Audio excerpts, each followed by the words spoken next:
الحمد لله وكفى وسلام على عباده الذين اصطفى أما بعد فأعوذ بالله من الشيطان الرجيم بسم الله الرحمن الرحيم ربنا اغفر لنا ولإخواننا الذين سبقونا بالإيمان ولا تجعل في قلوبنا غلا للذين آمنوا ربنا إنك رؤوف رحيم صدق الله مولانا العظيم. قال الله تبارك وتعالى في شان حبيبه الكريم إن الله وملائكته يصلون على النبي يا أيها الذين آمنوا صلوا عليه وسلموا تسليما. اللهم صل على سيدنا ومولانا محمد وعلى آله وأصحابه أجمعين.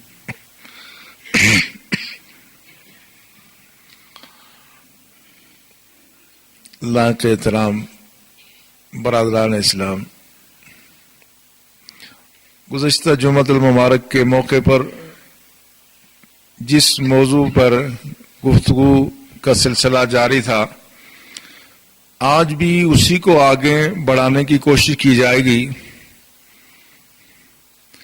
گزشتہ جمعۃ المبارک میں نے گزارش کی تھی کہ قرآن اور سنت کی تعلیمات کے مطابق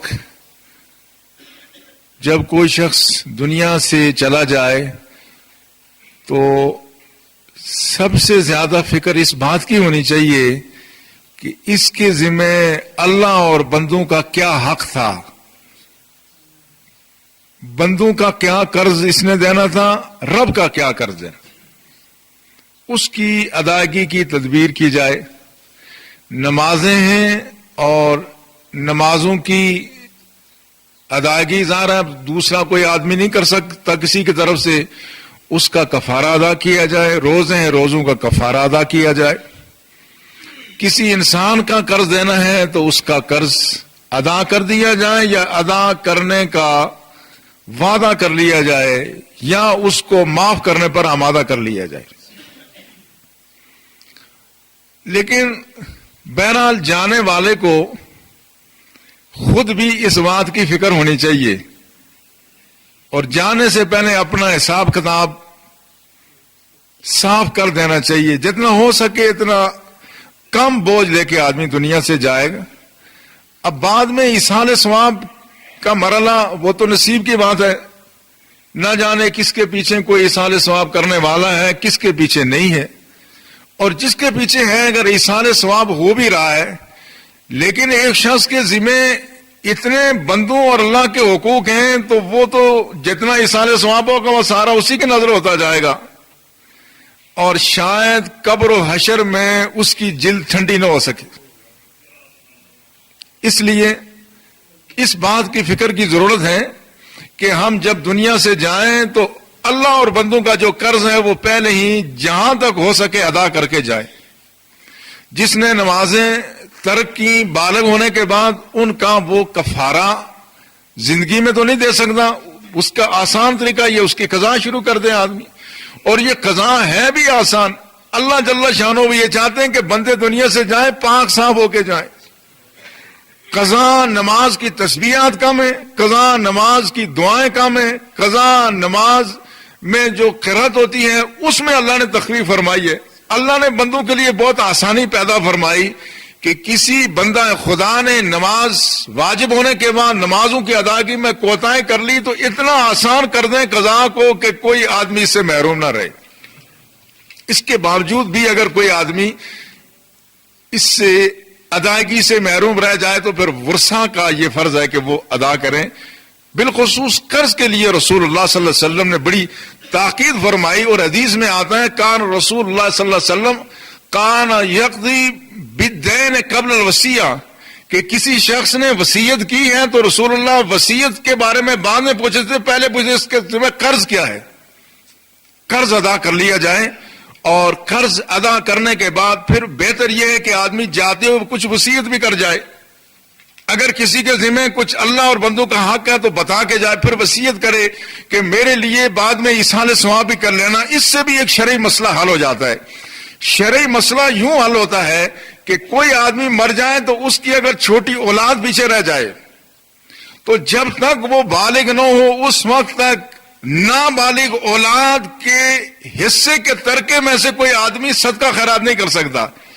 شریعت کو افراد کی اتنی فکر ہے کہ وہ معصوم بچے جو کسی شخص متوفا کے پیچھے رہ گئے ہیں ان کے اس مال میں سے کسی کو حق نہیں پہنچتا کہ وہ راہ خدا میں صدقہ کرے. وہ اس وقت صدقہ کریں گے جب بالغ ہو جائیں گے. اگر اس بات کی اجازت دی جاتی، نہ جانے لوگ کس طرح سے لوگوں کا مال صدقات خیرات میں اڑا دیتے. شرعن پابندی ہے کہ کوئی آدمی صدقہ خیرات یتیم نابالغ کے مال میں سے نہیں کر سکتا. البتہ جانے والا اگر وصیت کر جائے کہ میرے مال میں سے تہائی مال میں آدمی وصیت کر سکتا ہے کہ یہ وصیت ہے، اس وصیت کے مطابق صدقہ خیرات کر لیا جائے تو یہ شرعن درست و صحیح ہوگا. اور بالخصوص جو بندوں کا قرض ہے اس کی ادائیگی کی ہمیں بہت فکر کرنی چاہیے. رسول اللہ صلی اللہ علیہ وسلم کے ظاہری زمانہ مبارک میں رسول اللہ کا معمول یہ تھا، جب کسی شخص کی نماز جنازہ کے لیے صفیں تیار ہوتی تھیں تو رسول اللہ پوچھتے تھے حل علی صاحبکم شیء، یہ تمہارے ساتھی پر کوئی قرض تو نہیں تھا کسی کا؟ اگر کوئی کہتا کہ ہاں یا رسول اللہ قرض تھا تو آپ فرماتے ہر طرح کا شیء، اس نے کچھ چھوڑا بھی ہے. اگر بتایا جاتا کہ ہاں قرض ادا کرنے کا انتظام موجود ہے تو رسول اللہ نماز پڑھتے تھے، ورنہ رسول اللہ مصلی امامت سے پیچھے ہٹ کے فرماتے تھے صلو علی صاحبکم، اپنے ساتھی پر تم نماز پڑھ لو، میں اس کی نماز نہیں پڑھتا. اس میں دو باتیں بتانا مقصود تھی غالباً. ایک تو یہ کہ قرض کا پتہ چل جائے کہ بندوں کا حق اگر کسی صحابی کے ذمہ بھی ہے تو وہ صحابی بھی جب تک وہ قرض ادا نہیں کرے گا اس وقت تک وہ جنت کا وارث نہیں ہو سکتا. اس کا اہتمام کرنا ضروری ہے.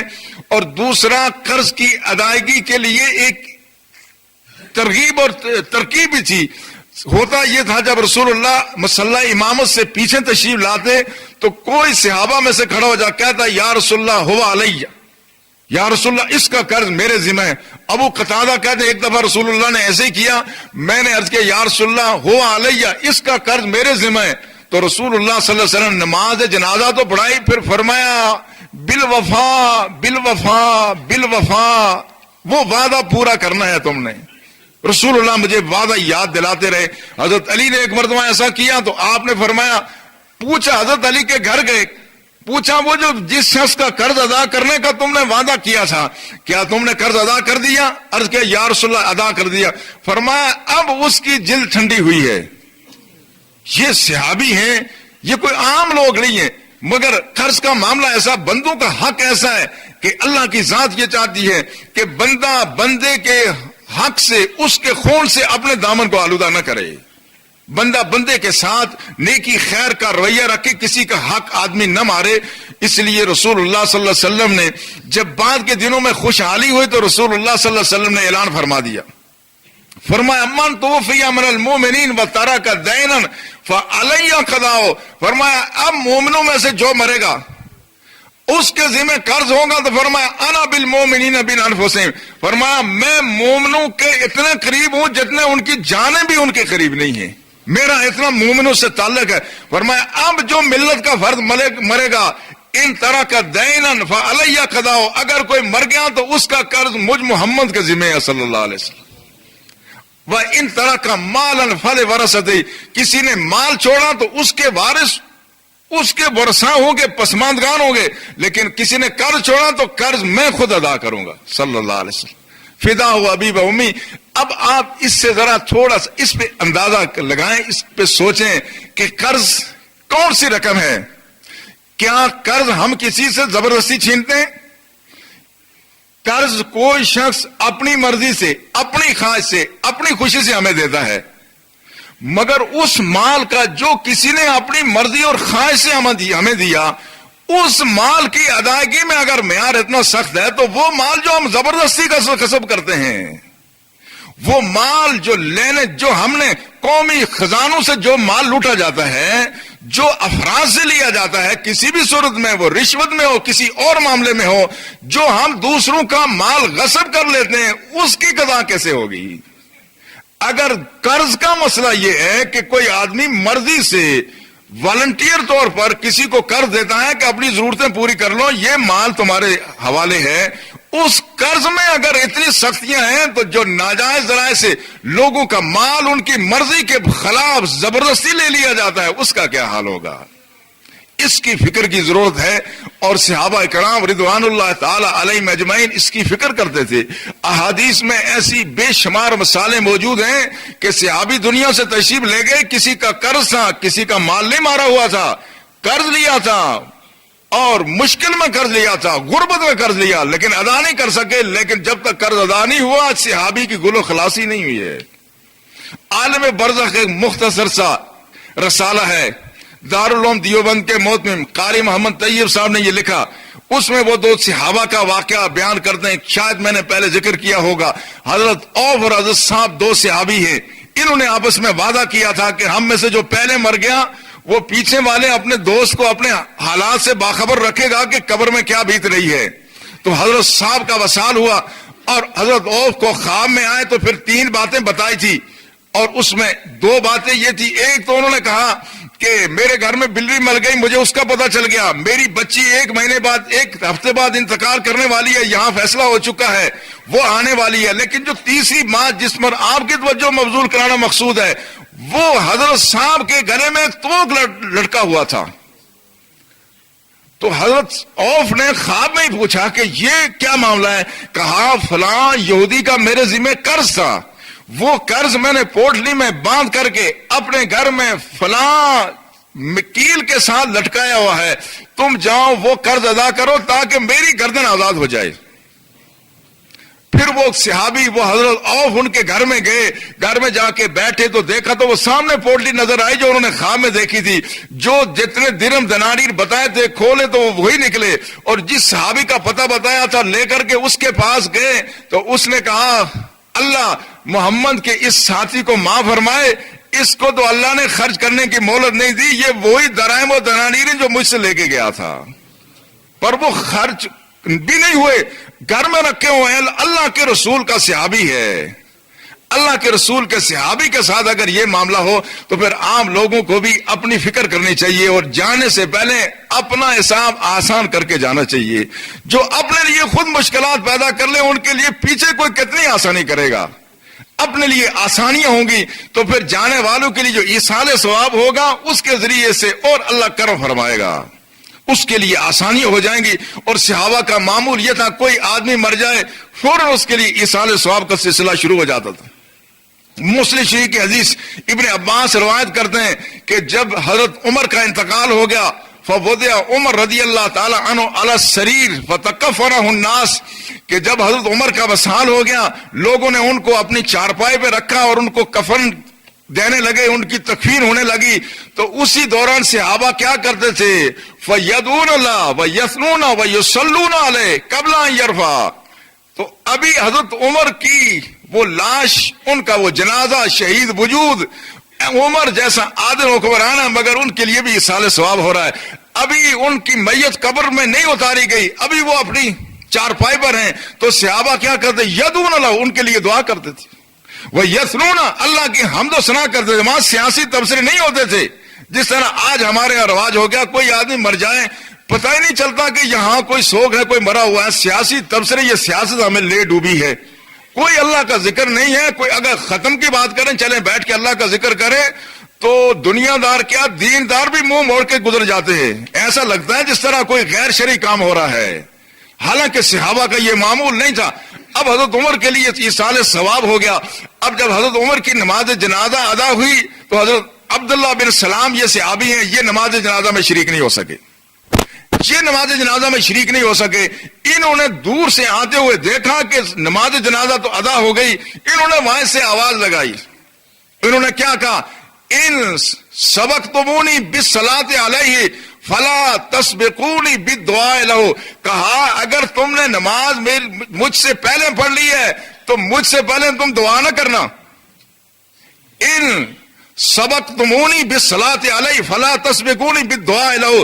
تو دعا میں میرا انتظار کرنا, میں بھی آ جاؤں وہاں ان کے لیے دعا کریں.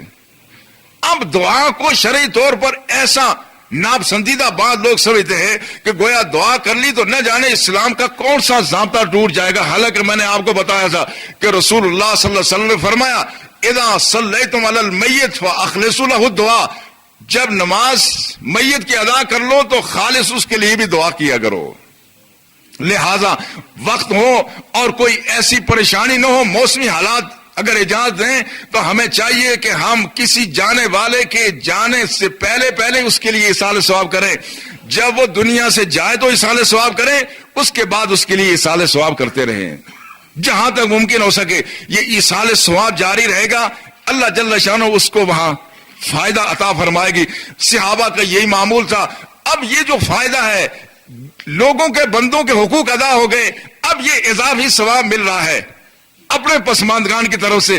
اللہ اس بندے کے درجات کو بھی بلند کر رہا ہے, اللہ اس پر خصوصی کرن نوازی بھی فرما رہا ہے. اب اس کے لیے ایصال ثواب کی بہت ساری صورتیں ہیں. ایک ہے مالی صدقہ, دوسرا ہے بدنی, تیسرا ایسی عبادت جس میں مالی اور بدنی عبادت دونوں ہوں. مالی صدقے سے مراد کیا ہے؟ فی سبیل اللہ انفاق کر کے اس کا ثواب اس میت کو پہنچانا, یہ بھی احادیث سے ثابت ہے. دوسرا تلاوت کلام اللہ شریف کر کے, تسبیح و تحلیل کر کے, یا روزہ رکھ کے. احناف کے نزدیک معاملہ تھوڑا سا مختلف ہے, لیکن عام احادیث کی روشنی میں قاعدہ کلیہ یہ ہے, آدمی جو بھی نیک عمل کرے گا, خواہ وہ بدنی عبادت ہے جس طرح روزہ ہے, یا مالی عبادت ہے جس طرح انفاق فی سبیل اللہ ہے, یا مالی اور بدنی عبادت کا مجموعہ ہے یعنی جس طرح حج ہے, ایسی کوئی بھی عبادت آدمی کرے گا تو اس کا ثواب فوراً مردے کو پہنچ جاتا ہے. اب لوگ یہ سوچتے ہیں, ہم اپنی عقل پہ چیزوں کو قیاس کرتے ہیں, کہتے ہیں ثواب کیسے پہنچتا ہوگا, دیکھو وہ منو مٹی کے نیچے ہے. ہم باہر سے ہو کے فاتحہ پڑھتے ہیں, آخر اس فاتحہ کا ادھر فائدہ کیا ہوتا ہوگا. لوگ اپنی عقل کے مطابق چیزوں کو ناپتے اور تولتے ہیں, اس سے بھی بڑی گمراہی پیدا ہوتی ہے. ایک جب صحیح حدیث میں ایک بات واضح ہو جائے, ثابت ہو جائے, اس میں عقلی گھوڑے دوڑانے نہیں چاہیے. لیکن کوئی آدمی اگر عقلی گھوڑے دوڑانے کا ہی عادی ہے تو وہ ذرا اس دور کے حالات پر غور کرے.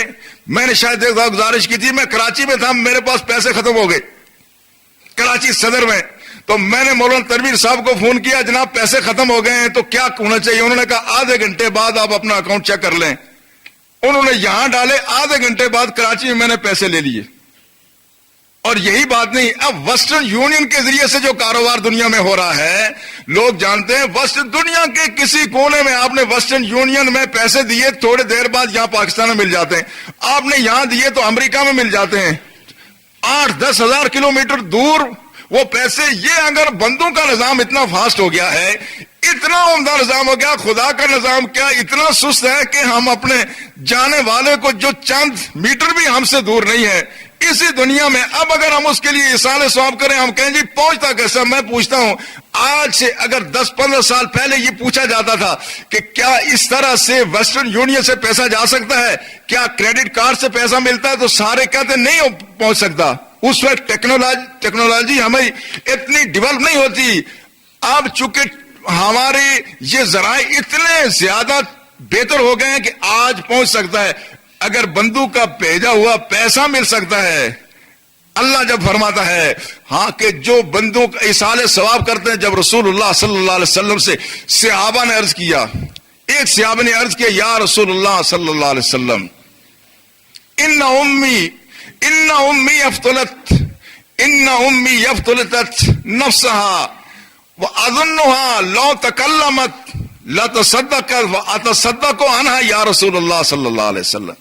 اب یہ صحابی جو بات کر رہا ہے اس سے پہلے میں ایک بات عرض کر لوں کہ یہ جو صدقہ خیرات ہے اپنے جانے والوں کی طرف سے یہ ان کی کئی حسرتوں کی تکمیل بھی ہو جاتی ہے.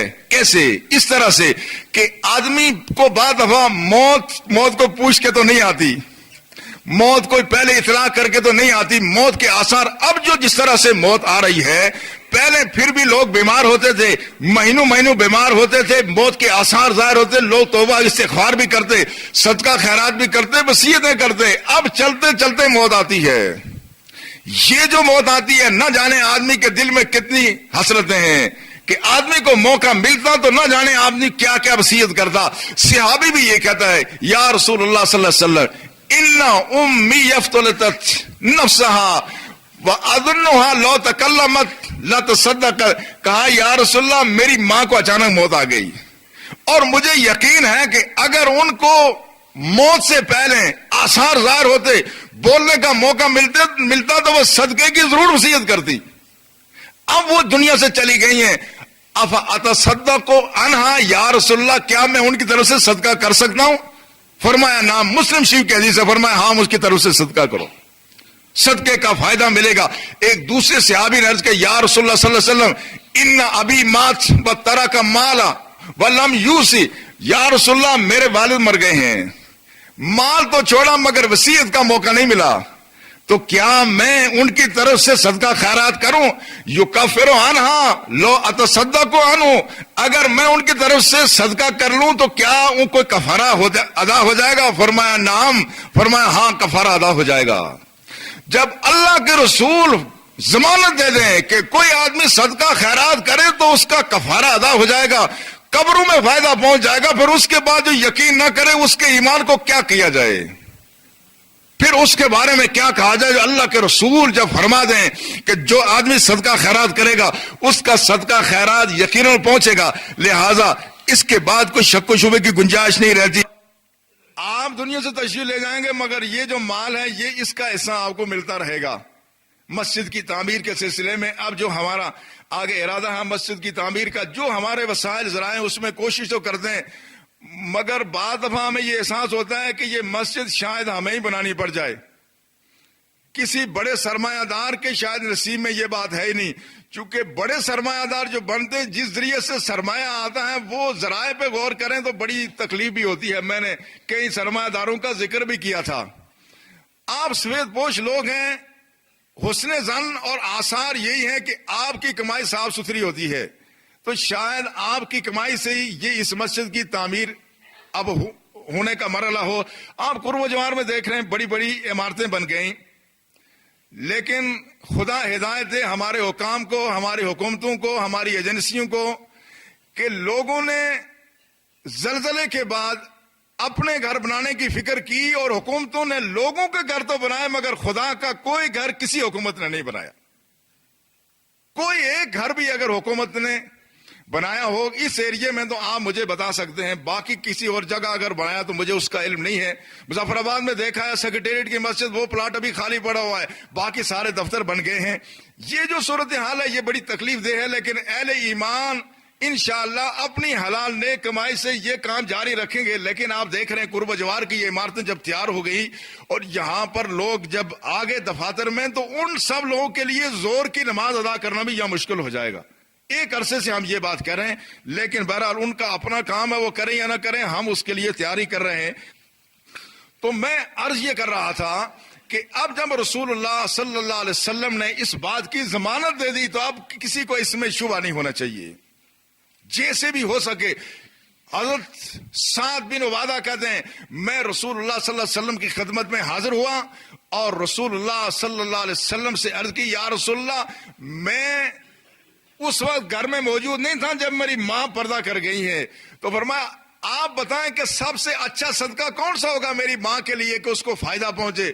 فرمایا الماء، پانی کا انتظام کرو. چونکہ وہ زمانہ ایسا تھا کہ میٹھے کنویں نہیں تھے، صحابہ کو پانی کی دشواری تھی، تو فحفر بیرا وقال هذه لام سعد، عرض کیا یا رسول اللہ میں نے یہ کنواں بنوا لیا ہے اور یہ میری ماں کے نام پر ہوگا، اس سے مسلمان پانی پئیں گے. پھر رسول اللہ صلی اللہ علیہ وسلم انہوں نے عرض کیا یا رسول اللہ اب اگر میں ماں کی طرف سے کچھ اور صدقہ خیرات کروں تو میری ماں کو قبر میں کوئی آرام ملے گا؟ فرمایا ہاں. آپ نے بولا انی اشہدو کا یا رسول اللہ صلی اللہ علیہ وسلم انا حائطی المحراب صدقۃ اللہ.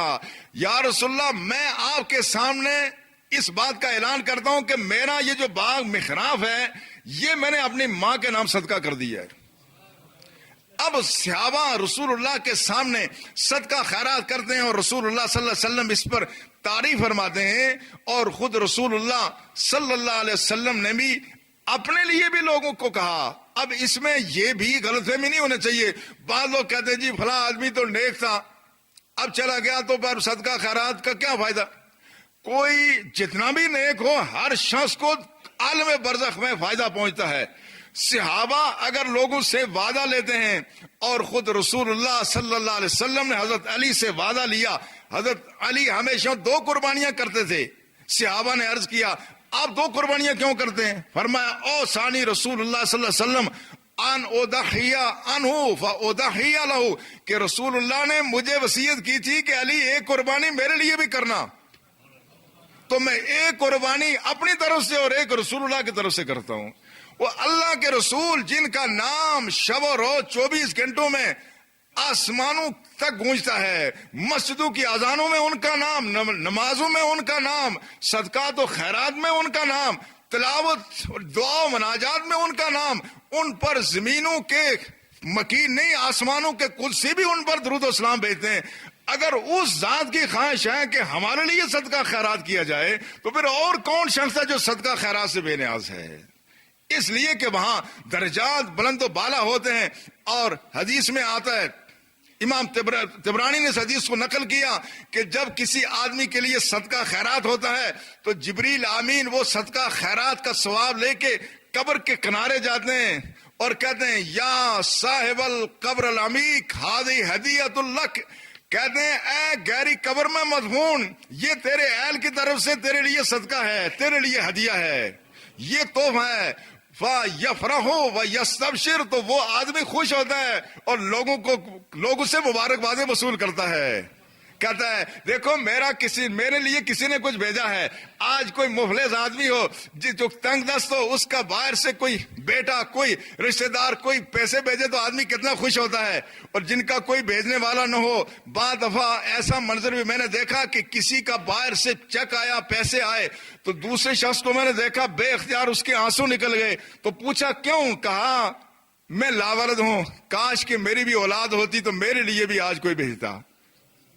اس زمانے میں دنیا میں تو پھر بھی کام چل جاتا ہے, عالم برزخ میں جس کا ایصال ثواب کرنے والا نہیں ہے, فرمایا وہ یحزن جیرانو جن کا کوئی بھیجنے والا نہیں ہے وہ سارے پریشان ہو جاتے ہیں, حزن و ملال کا اظہار کرتے ہیں. لہذا دنیا سے جانے سے پہلے اس بات کا اہتمام کر لیا جائے کہ ہمارا تعلق واسطہ ایسے لوگوں سے ہو, اپنی اولاد کو اس راہ پہ لگایا جائے.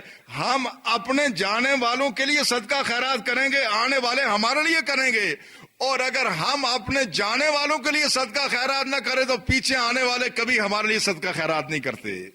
رسول اللہ صلی اللہ علیہ وسلم نے فرمایا ان امتی امت محرومہ تدخل قبورہا وعلیہا ذنب, کہا میری امت کا معاملہ بھی کیا عجیب و غریب ہے. اللہ اس میری امت پر کتنی رحمتیں نازل کرتا ہے.